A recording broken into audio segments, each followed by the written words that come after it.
As I face incurable and inoperable cancer at this time, a question that I have been thinking about is, where is home? Where is my home? I grew up on the farm of my grandparents outside Ballymena. Then we moved into the farmhouse, and for many years that was my home.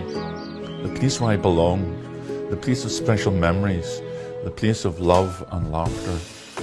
The place where I felt most comfortable and relaxed. When I walked through the door, I knew I was home. I have a brother Neil, and we lived there as a family with Mum and Dad. However, a lot has changed over the years. My mum died on Christmas Day 2004. My father worked in the construction industry for many years. Tragically, he breathed in asbestos fibres when he was younger. There was no understanding of health and safety issues as there is today.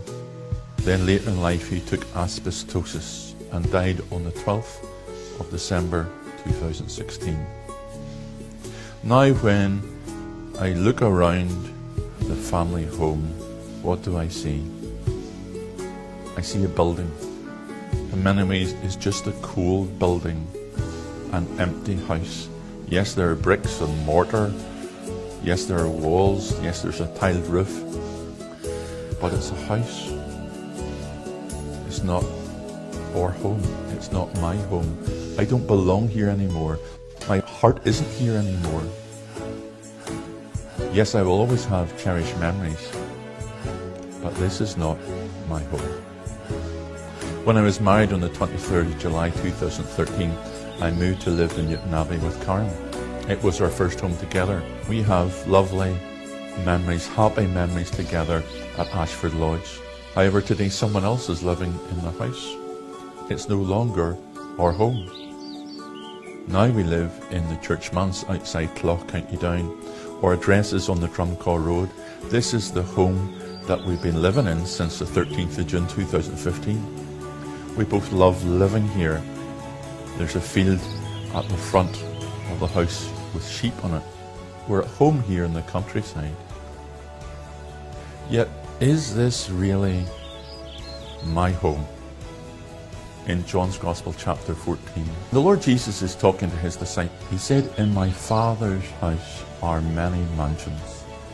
And I love that phrase. In my Father's house are many mansions.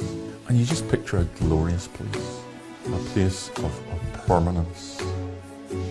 And Jesus goes on to say that he was going away to prepare this place for his disciples. And so it's a real place. It's a real place where God the Father lives. There was a question even in Thomas's mind, one of the disciples, well, how can we go to that place? Thomas wasn't sure where Jesus was going. And Jesus said this, "I am the way, the truth, and the life. No one comes to the Father in heaven, that is, but through me."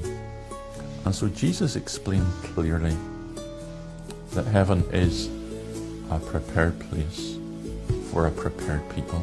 Jesus also warned that those who are unprepared to meet God face eternity in an awful place called hell, where they suffer the wrath of God because of their sin, as Luke chapter 16 records. And so now is the best time to prepare to meet God, because one day we're all going to meet God. One day we're all going to give an account of our life to our Maker and to our Creator. I remember one day looking out the window of my home. The morning mist had come down, and I couldn't see the main road in front of the house. I couldn't even see the garden, the front garden. All I could see was this white haze. That was in the morning. But see, in the afternoon, that mist had disappeared. It had gone, almost as if it wasn't there. And the Bible tells me in the book of James, our life is like that mist, like that morning mist. We're only here for a very, very short time. And even the longest life here in this world is only very, very short in the light of eternity.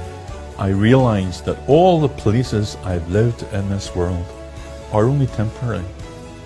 It is God's home that is permanent and eternal. One day soon, I will go to my eternal home. That's where I really belong. And so a question I must ask is, where will you spend eternity? Where will you spend eternity?